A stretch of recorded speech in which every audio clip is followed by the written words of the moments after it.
La location du Boeing 737-300 de la compagnie ukrainienne Jonica va permettre à la Camerco de reprendre ses vols commerciaux sous peu. Une acquisition sous location de l'appareil avec le personnel qui, plutôt que d'être une solution aux problèmes de la compagnie, pourrait en créer d'autres.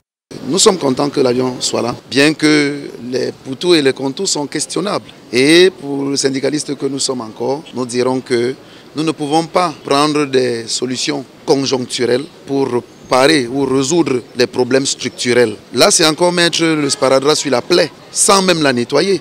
Pour le syndicat des travailleurs du transport aérien, ce choix du top management de Camerco surprend à plus d'un titre. Nous avons été à l'aéroport voir que l'avion est arrivé.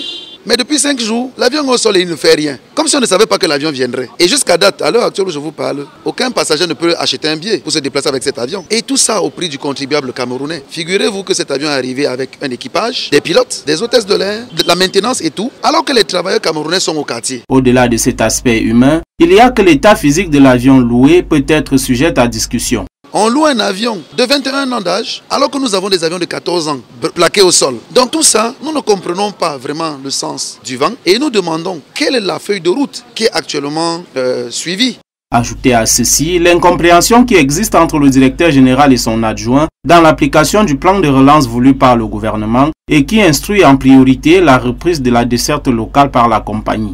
Nous avons vu plutôt, au lieu du respect de cette mesure-là, une demande d'explication que le directeur général donne au directeur général adjoint, lui demandant pourquoi est-ce qu'il a respecté ce que le comité interministériel a demandé, à savoir faire voler les 2 MA60 que nous avons en propriété. Est-ce que ça se comprend? De quel plan de relance parle-t-on? Un imbroglio qui pourrait conduire à la ruine de l'aviation camerounaise si la solution n'est pas trouvée. L'autorité aéronautique du Cameroun peut être blacklistée à cause de Camerco. C'est-à-dire que toute l'aviation du Cameroun peut s'écrouler à cause des, je n'utilisais pas des grands mots, mais à cause des problèmes terribles qui se passent à Camerco. Il est donc urgent pour la Camerco de respecter la feuille de route prescrite par le chef de l'État en commençant par résoudre les problèmes sociaux de l'entreprise, ce qui permettrait alors de retrouver une compagnie aérienne nationale compétitive.